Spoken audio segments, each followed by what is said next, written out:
Hi folks. So this week we're looking at another story from the book of Acts. Just a quick reminder that the book of Acts is that book that comes after the Gospels. The Gospels are the ones that describe Jesus' life and death and resurrection and ascending up to heaven. Acts is more about, okay, what happens after all that stuff happens in terms of the followers of Jesus.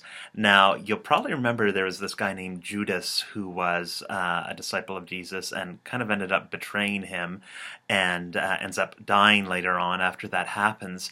And so the story that we're looking at today picks up where the disciples are trying to figure out, okay, well, 12 seems like a pretty good number in terms of having disciples or apostles or people who are spreading the good news about Jesus, but we're down to 11, so what do we do?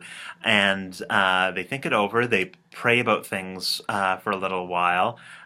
They basically do the equivalent of an ancient world coin toss in terms of deciding who is going to be the next disciple.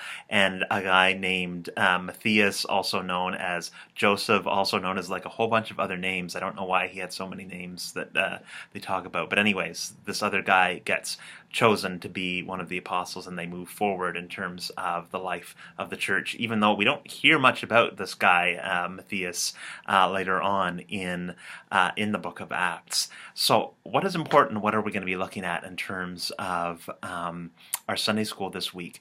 Well, probably not all of our decision making around leadership in the church is going to be based on doing a coin toss. At least I'm hoping that the committee that hired me didn't do that. But it's kind of interesting, though, looking at how the church does make decisions around leadership in terms of prayer. We're going to be emphasizing in our Sunday school curriculum about how important it is, all the different kinds of leadership in the church, whether it's people who are in paid accountable ministry, whether it is folks who are doing volunteer work. I'm very partial towards our leaders in our Sunday school and very grateful for all of them. And so we're going to look at how we can be leaders within the church in all kinds of different ways, and also how we can be grateful for all of the different gifts of leadership in the church. So hopefully this is a helpful introduction for you folks. Looking forward to seeing you on Sunday, and God bless.